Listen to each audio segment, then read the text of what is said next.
Game 2, Spurs Knicks NBA Finals is tonight. Can the Spurs even up the series before it heads to New York?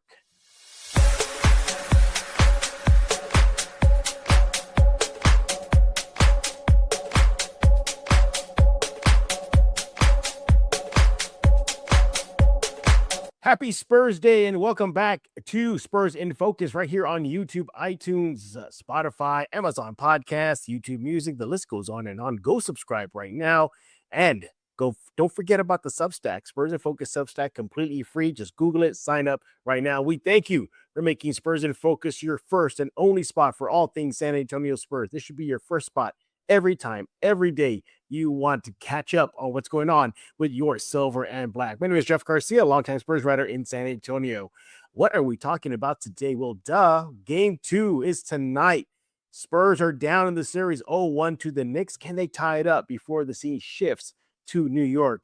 We're going to be looking back briefly at Game 1, talking about adjustments that we need to see for tonight in Game 2. Put Wemby in the spotlight. We're actually going to hear from Wembanyama in a few seconds. And there's so much more. I'm going to give you my 3 keys to a Spurs win. Our guest is probably going to, more than likely, going to give you his keys to a Spurs victory. So much more on deck. And maybe, just maybe, kind of look back at that Game 1. And is there kind of a blame game going on? Is there a reason why the Spurs find themselves in a 0-1 hole to start the NBA Finals? Hopefully it's not a trend. I was going to bring in our guest. Look who's back, everybody. It's Mr. James Espinosa. Follow him on X at Sir Edward James. Also on Insta as well. It's the same thing, right? Just still Sir Edward James on Insta. Same thing. A lot of synergy with my social media handles, Jeff. Good to be back here on Spurs in Focus. You see, I'm getting the symmetry right now. Yes, James Espinosa on X and Instagram. He is the host of the Sunday Sports Rush, 9 to 11 a.m. out in Corpus Christi on 1440 Keys a.m. He's going to brag about that show in just a few minutes. Hey, James, before we look at Game 2, and obviously we got to plow forward, nothing Spurs can do, but briefly, what WTF in Game 1 for the Silver and Black, man? What did you think? I mean, I thought for the most part, I was watching the game with my co-host of the Sunday Sports Rush, Aiden Ducker. He was actually here at my house. So we're watching the game, bouncing, our thoughts off each other. And I told him at one point, I said, man, this game really feels like the Spurs had it in their hands. I never felt like the Spurs were out of it. I never felt that the Spurs were just getting outmanned or, beat down in that manner. I felt that the Spurs had this, Jeff. And so to circle back, right, or to circle around this, it's disappointing how they were, handled in that second half, how they blew that 14-point lead in the third quarter. And then when they take the lead with about 2 minutes or so left in the game after Wembanyama hits those free throws, they don't score another point in those final 2 minutes or so. And then New York goes on, what was it, an 11-0 run? 11-0 run, yeah. To end the game. And you see Brunson ice it with a little fallback floater. You see him hit a corner 3. Yeah. Just mistakes at the end, clutch time. The Spurs had went on their run to take the lead. And I was thinking, man, they're going to actually close this out even after everything, after the poor shooting performance overall as a team from the field and from three-point land. After Fox practically being virtually a no-show, not the best game from Wembanyama, 6 of 21 from the field, Jeff. The points are there, albeit mostly from free throws, 12 of 13 from the line. They did not play their best basketball, but they were still in it with 2 minutes to go. So after having about 24 hours or so to digest the loss, I'm feeling a lot better right now heading into Game 2 than what I was after the ending of Game 1. For me, it was just simply the shots weren't falling in the second half. Their offense just went stale. So part of me thinks, well, that was the biggest reason why the Spurs picked up the L. The other thing, too, that makes me a little nervous, I know you're feeling a little confident heading into Game 2 tonight. I'm a little wary because you can almost flip the same script for the Knicks. For the Knicks, they can say, you know what? We didn't play our best basketball. And you know what? We still got the win. So And you're riding high if you're a Knicks fan and just the Knicks themselves. Wow, Cat did an amazing job on Wemby. I've never seen another individual like literally do that to Wemby. Just take him out of his element. Wemby has no shot. I mean, he has to respect Cat's 3-point shooting, his outside shot. He has to respect that. So part of me thinks that could be one of the adjustments the Spurs look into. More on that in a bit. But for me, it was just the shots weren't falling as it were in the first half. And ultimately, it felt like a tale of two halves. First half, the Spurs were in control. Second half, the wheels just came off. And, oh man, what do you think? Do you think the Spurs gave it away or the Knicks took it away? That's a great question. Yeah. Oh man. I'm gonna say that the Knicks. No, pause. I'm gonna say that the Spurs gave it away. Okay. Because I felt that they could have won this game, Jeff. They were 2 of 19 from 3-point land in the second half. They shot 26% from 3, 11 of 43, 36% from the field. It just wasn't a great night. And look, credit to the Knicks. I'm not taking away anything from them. You got to credit them. Yes, yeah. Cat played outstanding. You already harped on how Cat did on Wembanyama. He essentially put the clamps on Victor Wembanyama. Wemby, for the most part, he did get a little bit aggressive in the fourth, got to the line, was attacking, but you got to see that earlier, Jeff. I need to see that earlier. Wemby is such a rhythm type of guy that if things aren't falling early for him, I feel it affects him the rest of the game. And that's what happened in this game the other night in game 1. Wemby needs rhythm. Wemby needs tons of touches. And I need Wemby to be in the paint, around the elbow, not hanging around the 3-point line like we've seen in games past where the Spurs haven't been successful. So a lot to digest, of course, but hey, hopefully the Spurs can make some adjustments. And then one more thing, Jeff, before we move on. The offensive glass, I felt was a killer in game 1 because the Knicks, I mean, they outscored the Spurs when it came to second chance points. They were all over the place. And then in that Brunson dagger corner 3 that he hit, that was off a second chance opportunity. Brunson tipped it out, got the pass back in the corner, and nailed the 3. Second chance points killed San Antonio. Need to see a little bit more emphasis on the glass. Yeah, it was pretty lopsided. I think the second chance points were about 26 points for the Knicks, to the Spurs about 15. So the Spurs definitely let that, pretty much beat them up. I mean, it was such a mix of things. It was the players on the San Antonio side just were having an off night at the worst possible time. Mitch Johnson downplayed it. He said it's not fatigue, but you got to wonder, the Knicks had a lot of rest while the Spurs are coming off a 7-game series versus the Thunder. And it was a quick turnaround for them. You got to wonder that's what's going on. And look, so there are some times during the game I thought Wemby looked gassed, man. I thought he looked so gassed. It just didn't look like himself out there. But, he's very confident heading into game 2. Now, let's get to game 2 first. Let's hear from the Spurs in Focus playoff reporter, Hector Ledesma. He got a chance to speak with Wemby and hear from Wemby.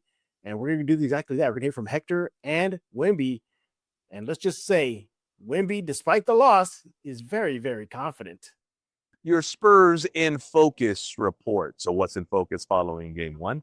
How about Victor Wembanyama's confidence? While Vic didn't seem unbothered, he did seem unfazed by the Knicks' 10-point victory in the finals opener. See if you sense a trend here throughout his post-game press conference. I think we let that one go. We've been down in a series before, never in the finals, obviously. But I'm not kicking myself about anything, really. I mean, I'm not worried the slightest. We had the momentum until late in that game. This is why I said we let that one go. When we play bad, when I play bad, it's when we shoot ourselves in the foot. This is why I'm not worried. We're going to be so much better. I'm going to be so much better. While Victor and this core group are new to this NBA Finals scene, the Spurs franchise obviously not. 7th trip to the NBA Finals, first time they've lost a game 1 in the championship series. Of course, Jeff Garcia going to have this and a whole lot more covered on Spurs in Focus, available anywhere you normally get your podcasts. With your Spurs in Focus report at the Frost Bank Center from the NBA Finals, I'm Hector Ledesma. All right, you heard from Hector and Wemby. Thank you, Hector, for that report. Hey, I gotta ask you, do you think maybe Wemby was a little too cocky there, a little too confident? Or do you think he's just simply setting the tone for his teammates so they don't get into panic mode? I kind of wanted to see a little bit more urgency out of him, not this quasi flippant, like, oh, we'll be fine. We'll be fine. Yeah, we're good. What do you think? I don't think I have any issue with what Wembanyama was saying right there, because I do believe that they did give the game away. And I do believe that the Spurs, with their poor shooting, with the lack of execution late in the game, with the various amounts of turnovers that they had. I mean, Victor Wembanyama, in a critical moment while he was driving to the basket in the last minute or so, dribbled the ball off his foot, which subsequently led to the game-winning bucket by the Knicks. So he had a big hand in the loss, man. Look, I like the confidence. I think Wemby needs to keep that going. And, he's had rough performances in these playoffs, but he's always usually bounced back with a pretty great effort in the next game. When they lost to Portland in round 1, he bounced back with 27 points, 12 rebounds. When they lost to Minnesota the first time in the series, he bounced back with 19 points, 15 rebounds. When they lost to the Wolves again, 27 points, 17 rebounds in the next game. And then, of course, bouncing back against Oklahoma City in Game 4 and in Game 6, you saw Wemby with 33 points, 8 rebounds, 5 assists, and then 28 points, 10 rebounds, 2 assists. He can bounce back from these games, Jeff. So I need Victor Wembanyama to be confident. I don't need him to be passive. I want him to demand excellence from himself and from his teammates, and I want him to start demanding the ball a little bit more, Jeff. I feel sometimes, he's young, he's 22. It's almost like what you saw with early stages LeBron, where LeBron was a little bit hesitant to take the shot, but he was always looking to make the right basketball play, right? And I feel that's what Wemby does. But at the same time, I need Wembanyama to be more assertive, and I need him to want the ball and want to take the shots and take over the game and make himself known. I felt he was totally absent in that regard in Game 1. As Wemby would say, screw it. And I think that should be his response tonight in Game 2. Screw you just it. Got to go for it, Jeff. I'm going to go for it. Exactly. Yeah, I'm going to go for it. As far as Game 2 is concerned, it's almost like you can pick any area for tonight. You can say offensively, okay, Champagne, what happened, man? You were on fire in that first half, and then you were just ice cold in the second half. So Champagne, I need you to get going. I need the outside shooters going. So I'm going to give you my 3 keys to a Spurs victory in Game 2. I'll put them on your screen here. The big one I don't think we've hit yet, Harper. It seems to me, at least in the small sample size that we had in Game 1, the Knicks almost had no answer for him. He was knocking down his shots. He was getting to the lane. He was passing. He was doing it all. Not bad for a rookie. But yet, inexplicably, he did not play when it mattered most, when the game was on the line. Yesterday, during the media session, Mitch Johnson just said, hey, that's the decision he made, and he's going to stick with it. He didn't go with the rookie to close out the game. Harper was asked about not playing in that critical fourth. He said he trusts the coaching staff. He's not going to argue back. He said, if that's the decision they made, that's the decision they made. He's just glad to be a part of this ride. All right, so they're saying the canned answers what they got to say publicly.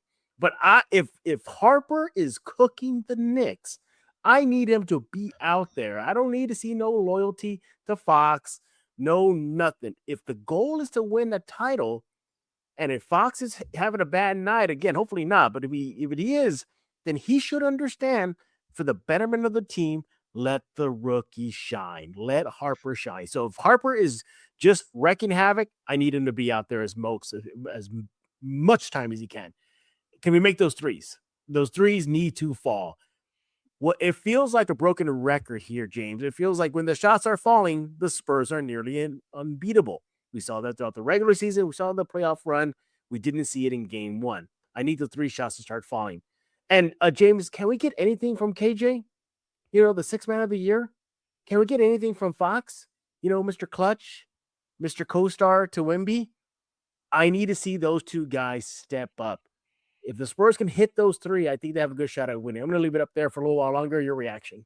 Yeah, so let me get on the Harper thing real quick, man. I was very adamant on my X feed. Follow me at Sir Edward James for some hot takes, man. I'm a pretty emotional guy when I'm watching the game. You love it around Spurs fans, man. I love it. Even, the moments after the game, the day after. I mean, look, I ride or die, right? And I try to keep my analysis as fair and objective as possible. And for those of y'all who have heard me here on Spurs in Focus or on my show down in Corpus, the Sunday Sports Rush, I think y'all guys know the way I rock in that regard. Look, Harper should have been on the floor, period. Absolutely. I do not understand the thought process from Mitch Johnson. I do not understand how he couldn't see the hot hand was Harper. I don't understand how his feel for the game in that moment told him to keep De'Aaron Fox in, who ended up finishing 3 of 13 from the field, 0 of 4 from 3, 7 total points, Jeff. Harper with 16 off the bench, 6 of 10 from the field. That's easy math for me. That's 60%, right? Oh, yeah. So, look, the kid needed to be on the court.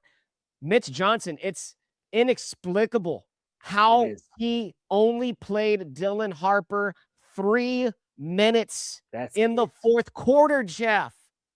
I mean, I love Mitch. Don't get me wrong. Mitch has done a lot more good than bad.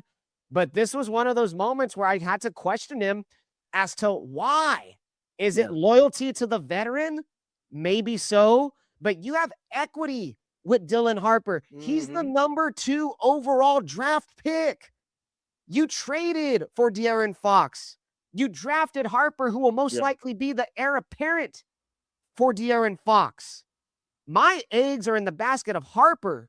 And for me, Jeff, it was just a little tough to see Fox struggle, and meanwhile, knowing that Harper did have some success. He had a little bit of struggles in that second half, Jeff, but the hot hand, man, I would have kept it there. Yeah. The 3-point shots, yeah, Jeff. I mean, that one's pretty much right there. That's obvious. It's the 3-point shots, Jeff. Yeah, I mean, I agree with your point right there. Look, 26%, man.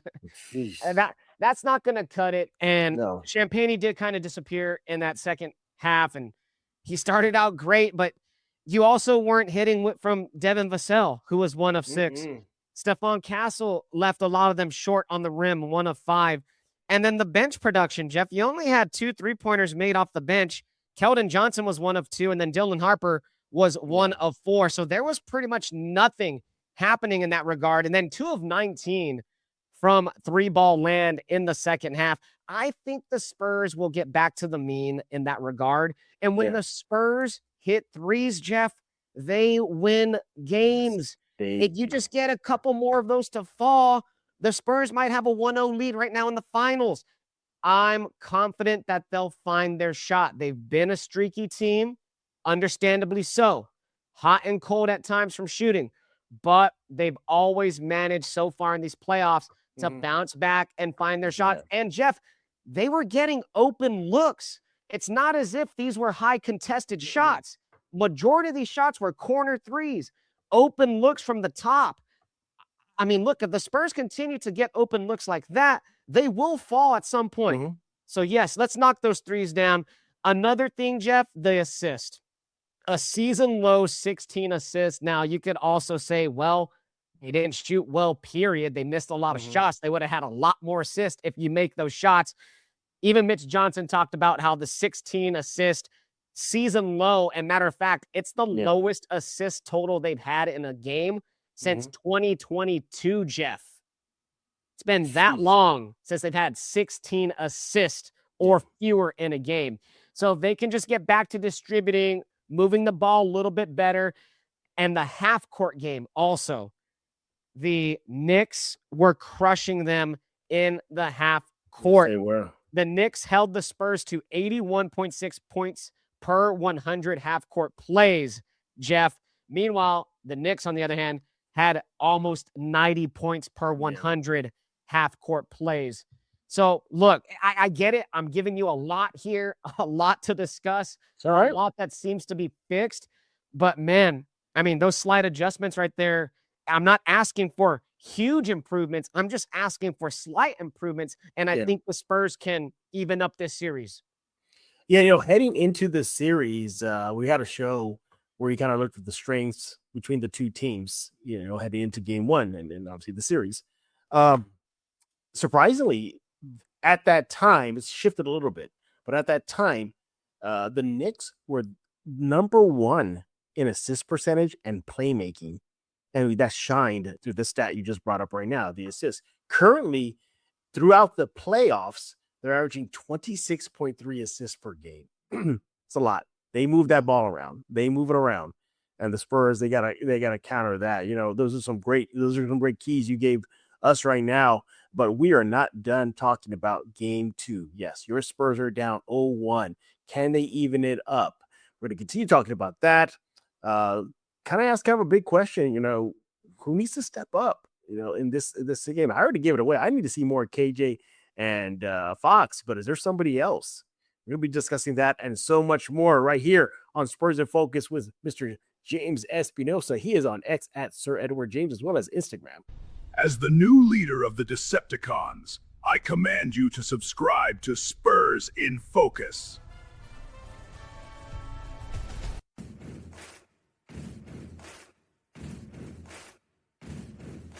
See, that's what James looks like whenever he's mad and he's on the soapbox about what the Spurs do. He just looks like that pissed off Skeletor on his throne, like, what did you guys do? You failed me again, you nincompoops. Welcome back to Spurs in Focus right here on YouTube, iTunes, Spotify, Amazon Podcasts, YouTube Music. Subscribe ASAP, as well as to the Substack, which is completely free. So Spurs in Focus on Substack. Go sign up right now. Once again, we're joined by Mr. James Espinosa. He is the co-host of the Sunday Sports Rush, 9 to 11 Central, out in Corpus Christi, 1440 Keys AM. He's going to talk about that and so much more later on in this episode. We're talking about game two. Can the Spurs even things up? Okay, so I think the best way to kick off this segment is this. I don't know if this is panic mode question, but James, are the Spurs already in a must-win situation? Is it already here? Your thoughts? Absolutely. Yes, without a doubt. This is a must-win now. You cannot drop 2 games to the Knicks in the finals and then go back game 3 on Monday night to the Garden with that ravenous crowd, which we've already seen Knicks Nation essentially, I don't want to say take over the Frostbank Center. No, they did, James. They took over. Okay, I was trying to be nice, Jeff, but they were there and they were loud. You do not want to see 20,000 of those Knicks fans on Monday night if you're down 0-2. I firmly believe that the Spurs need to find a way. They have to get the W in game 2, Jeff. This has to be 1-1 heading to game 3 in New York. You cannot be down 0-2, Jeff. If they go down 0-2, I am not feeling great at all. And I'm pretty sure there's a lot of NBA Finals historical stats out there that probably back my point of a team being down 0-2 and how successful they are. If they even end up winning a finals. I don't have that stat on hand, but I'm willing to bet that it's not a great percentage of teams winning the finals if you drop 0-2. It's must win tonight, Jeff. And look, this is a young team. They've had backs against the wall. They were just down 3-2 in a Western Conference final, had to win a tough game 6, had to win a game 7 on the road against the defending champs. So I'm not trying to say this is impossible, but what I am trying to say is it's a must. It needs to happen, Jeff. They cannot drop this one in game 2. I also think, too, the Spurs are in their playoff run. One, they're facing a team that's fully healthy, with the exception maybe Portland. But, let's just face it, the Wolves weren't at full power, nor were the Thunder. Now they're playing a team that is 100%. Second, that team, the Knicks, I don't know what it is, but they seem to have the Spurs number. I got some stats here for you guys here. First of all, here we go. The Knicks, in their win versus the Spurs in game 1, have now held the Spurs to season low point totals in both the playoffs, game 1, and in the regular season, 89 on March 1. Okay, so what else is going on with the Knicks and Spurs? Well, we saw during the regular season, the Knicks were one of the rare teams to have a winning record versus the Spurs. Okay, What else? All right. Well, how about this? Historically, with the win, the Knicks have won now 12 straight playoff games, which is incredible. They've actually tied now the 98-99 Spurs for the second longest winning streak in single postseason in NBA history. Something about these Knicks, James, they seem to have the Spurs number.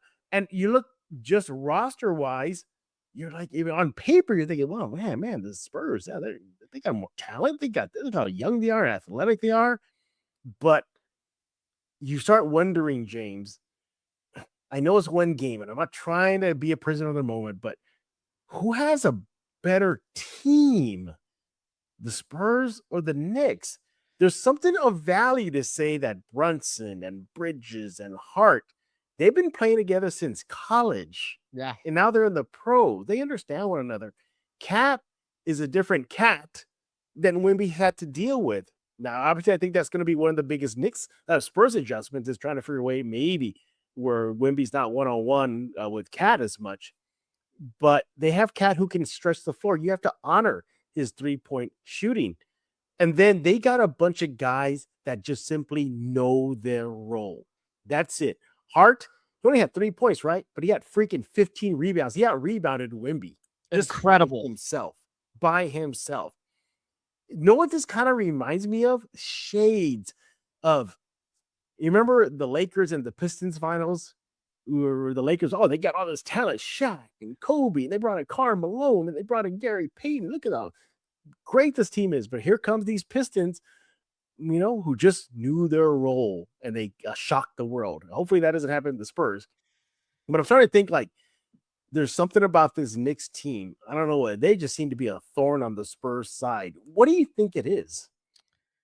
Man, I just think they have a bunch of just older cats. And I know they're not like the oldest super team, old, yeah. But they have guys who have been around for 5, 6, 7 years, Jeff. They've been around the block. They've taken a spun around the block. They've got a little bit more NBA experience than what these young Spurs do have.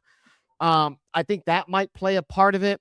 I think Mike Brown is also a pretty tough coach in that regard, and he's had success a lot of places he's been to. He is a disciple of Greg Popovich, after all. Mike Brown, who was once on that bench alongside Pop years and years and years ago.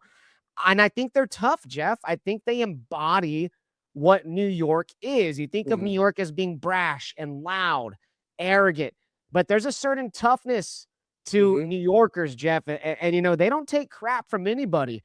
And that's how this Knicks team presents themselves. And I think they look at this young Spurs team and they kind of say, they recognize this team's good and they're great. But I think they look at this young Spurs team and they say, hey, man, it's not y'all's time yet. We're the ones here. We're Unk in this case. And we're going to show you how to play a little bit old man hoops, as they say. They're just tough and they're physical, Jeff. They brought it to the Spurs. So it's a bunch of mixtures, but I just think they're tough, man. They're a tough squad and they don't back down from anybody. No, they don't. One other thing too, and I think we definitely brought it up. You brought it up in the first segment, but it just what a common thread throughout this playoff run for the Spurs has been turnovers. Yeah, Castle by himself, he had 20 turnovers total in the first 2 games versus the Thunder, I believe, and that was corrected. The Spurs have had a turnover issue at oftentimes than not often during this playoff run. Second chance problems. We've been seeing that. We saw it highlighted in the Portland series. We saw that highlighted in the Thunder series. They get exposed that way. And that reared its ugly head in game 1. So they got to cut down those turnovers. They got to get back on defense. My fear, James, is if it's a close game going into the 4th, I cannot see, even if the Spurs are up by 10, let's just say, be generous, or 10 points, I'm like, no. This Knicks team has proven they can come back from good, bad deficits in their book and like that. What did Wemby say after game 1? He said their comeback came quick. Like they were just shocked how fast they came back. So what I'm looking for tonight, if it's a close game going to the final period, I'm a little worried. I think the Spurs, they got to maintain a lead, which we saw a 14-point lead and it evaporated. If they have a lead like that, they have to bend, yes, but they don't break. They don't have. They cannot break. Because this Knicks team, they're like sharks, man. They smell blood in the water. They're gonna attack. Your thoughts? Yeah, and that's where of course, the obvious, right, shot making has to happen. When you're up like that, you need to hit a three or so, right? You need to get that crowd going. You need to force New York to call a timeout. You need to step on their necks, essentially, and don't let them get back up, man, because this is a heavyweight. And even Karl Anthony Towns said it yesterday in his post game, or after game one, excuse me, the other night, in his post game comments. He said that this is a heavyweight battle. This is Frazier versus Ali, that this was only round one and that the Knicks took round one. Yeah. Look, you have to down your opponent. You cannot take this team for granted. They're too good. They got spark. They got energy. And when Jalen Brunson gets going, Jeff, 13 points in that fourth quarter for Jalen Brunson, 5 of 19 from the field and 1 of 1 from 3. I get it. 30 points on 31 shots is not the most efficient night. That gives me some encouragement, though, for the Spurs heading into game 2. They were making things very difficult for Brunson for 3 quarters. And then they got a little bit loose in that fourth, and Brunson started to go off. You're going to need more of that. You're going to need a full 4-quarter effort of defensive relentlessness when it comes to guarding Jalen Brunson. I'm looking at that picture right now on our screen. And I'm like, man, Fox. Well, hey. Yeah, like Fox, man. You go, look. Fox was getting it, but Champagne was also getting very toasted, Jeff. They were hunting out Champagne on the switches and getting Brunson on Champagne, and Champagne had no chance, Jeff. So that needs to be an adjustment somewhere along the way. Yeah. And when Carter Bryant was in the game for those few minutes, he was actively on Brunson.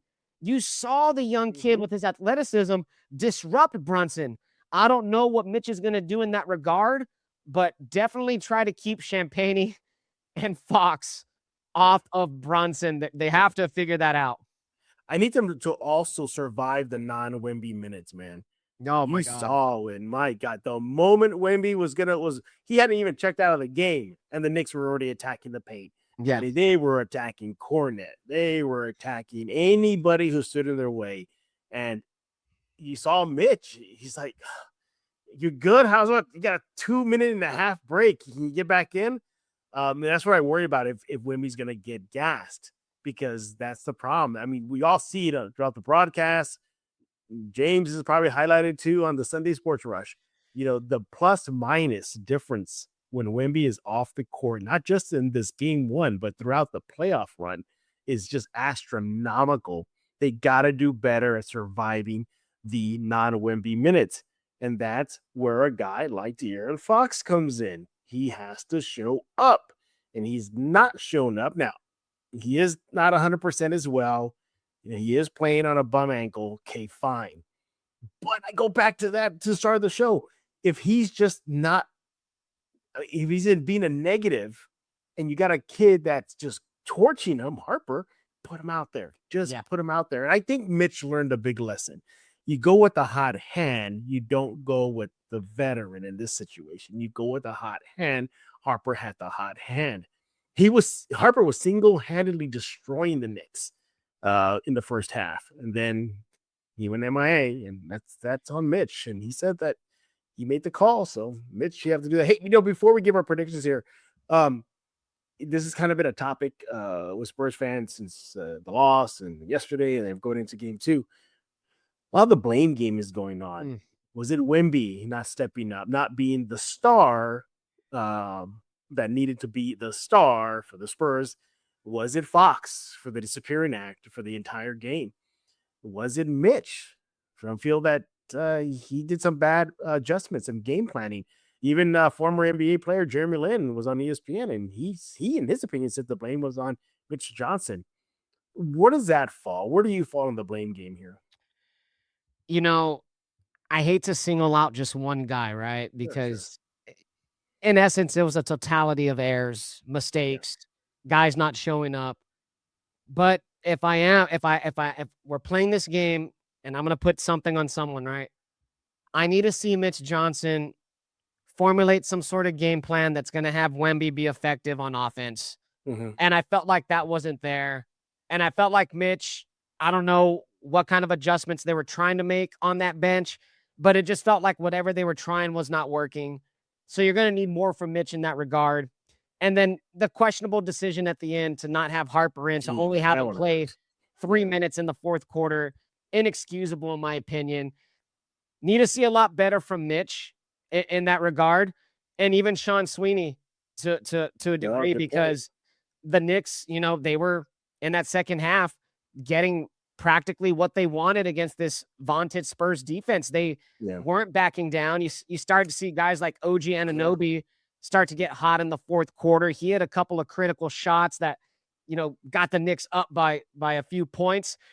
So the coaching staff, I'll say Mitch, the coaching staff in general, need to see more of an effective game plan and how to get Wembanyama a little bit more involved offensively, especially early, because I feel in those first few minutes, Jeff, I feel you could kind of tell what kind of game Wemby's going to have based on the amount of touches, based on the confidence that he builds early on. And if he's able to establish himself in a rhythm, I want to see Mitch Johnson and this coaching staff try to get Wemby in rhythm and try to have him work some of that block, work some of that mid-range, and just use your freakish athletic abilities to cause havoc at the hole, get to the line, and put pressure on the Knicks defense. Who you got tonight? Spurs or Knicks? Tough one. I said it was must win for the Spurs. I'm standing by that. I'm going to go Spurs with the win. They even up this series 1-1. I'll go Spurs 110, Knicks 105. Ooh, close game. Very close game. Yeah, this is a game where I'm going to look at recent history and say the Spurs do rise up to the challenge. They've been presented with many obstacles just in this postseason alone, from losing 2 games straight to the Thunder, only to rally and win the series, to losing Wemby to a concussion for a couple of games, Fox to an injury. We saw them rally from not one, but 2 20-something point deficits versus the Blazers, something like that, or something wild, and they came back. Sure, different level of competition, but the point is, every time there is an obstacle they've overcome it. So, with that being said, I think the Spurs are going to rise to the challenge. I love their confidence. You heard from Wemby a little while ago. Castle also said that on paper, they are the better team. They feel like they're the better team than the Knicks. Fine. Then Wemby, Castle, go prove it tonight. And I think they will. I got the Spurs kind of a bigger margin of a win, though. I get the Spurs about like 110-99 around that. I think their defense is going to get ratcheted up too. Okay. So I'm going to go with that. I'm crossing fingers because you're right. If you go down 0-2 and then have to go to MSG, and by the way, you have to beat the Knicks 4 out of 5 times, that's not good. That ain't gonna happen. That ain't gonna happen. You're swimming in the deep end without a raft at that point, hoping to get to shore. You know what I mean? So look, I could see your scenario playing out where the Spurs build a 5 to 10 point lead. They're able to hold off. They're able to get some stops. They hit a big couple of shots in those last few moments to extend the lead. Crowds going crazy. Frostbank's going nuts. Yeah. I can see that scenario happening. I feel like this Knicks team is very tough, and I feel like they're not afraid of the challenge, Jeff. I think it's gonna be a close game, but hey, we both have the Spurs winning. That's all that matters. Yeah. They must win. Yeah. And another thing too, this Knicks team, I don't think they're like, let's just say like a Minnesota team, like, we got to split. We're good. No, I don't think they're built like this. They're like, okay, we got one, let's get another. I think that's their mentality. So Spurs, you got to match that mentality and then some to get the W, because you do not want to go to MSG down 0-2 versus this Knicks team. And by the way, PSA to you season ticket holders, do not sell your tickets to the Knicks fans. Please don't do that. Please don't do that, because that was embarrassing to see an entire concourse at the Frost filled, not a little pocket, like nearly half of a concourse filled with Knicks fans cheering, waving their blue and orange jerseys in the air, and filming it in the Spurs gym. Not good. So season ticket holders, please don't do that. Hey, James, do you need to brag about the Sunday Sports Rush right now? What you got cooking over there? Yeah, man. So we're on every, of course, Sunday morning, 9 a.m. here down in Corpus. We're on 1440 AM, 98.7 FM. It's News Talk KEYS, the station, News Talk and Sports. So we're the sports department there. Sports department. I love that. Hey, man. So, I mean, look, we're covering the Spurs extensively throughout this entire playoff run here in the finals as well. So we're going to have a lot of Spurs talk coming up. So we do cover the Cowboys, the Longhorns, all things Texas sports locally, everything in between. And we do cover the national top stories as well. So give us a listen. It's myself and Aiden Ducker and my other co-host, Jerry Plemons. Us three, we are the Sunday Sports Rush down here in Corpus. Yeah, exactly. Yeah, you guys do a bang-up job. I enjoy every time I'm on your guys' show, just chopping it up, talking Spurs and so much more. They do a bang-up job. Is this something? Your show is available online too, right? Yeah. So we of course we're a radio show, but we do have our show on Spotify as well as Apple, as well on iHeart and other podcast platforms. There you have it. Simple enough. Or better yet, follow him on X and Instagram. He makes it easy for you. Just go to Sir Edward James. Do that right now. And yeah, James, we appreciate you as always. Taking time out of your business to join us here at Spurs in Focus. Once again, he is Mr. James Espinosa, rocking that very cool Spurs cap. I love it. I love it. Thanks, Jeff. Thanks for having me on, Jeff. Go Spurs, go. Keep the faith. Go Spurs, go. Everybody. Listen to James. Everybody else, we thank y'all for making Spurs in Focus your first and only spot for all things San Antonio Spurs. Yeah, you want to come here every day, every time you want to talk silver black. Ignore the rest. Unsubscribe for the rest. You only want to stay here at Spurs in Focus. Don't forget to subscribe on iTunes, Apple iTunes. I'm sorry, I should say Spotify, Amazon Podcasts, YouTube Music. Yes, Spurs in Focus Substack is completely free. Google it. Sign up today. We'll be back later tonight, actually, as me and Rudy Campos will have a live reaction show. By the way, everybody, I have been trying to get James to join us, but man, he's so committed to his job. He says, no, I'm going to be a responsible adult. Cannot be up late with you knuckleheads. But we'll have a live show tonight after game 2. Hopefully it's a win, everybody. So stay tuned for that. So for Mr. James Espinosa, I am Jeff Garcia. And now you're in focus with Spurs in Focus.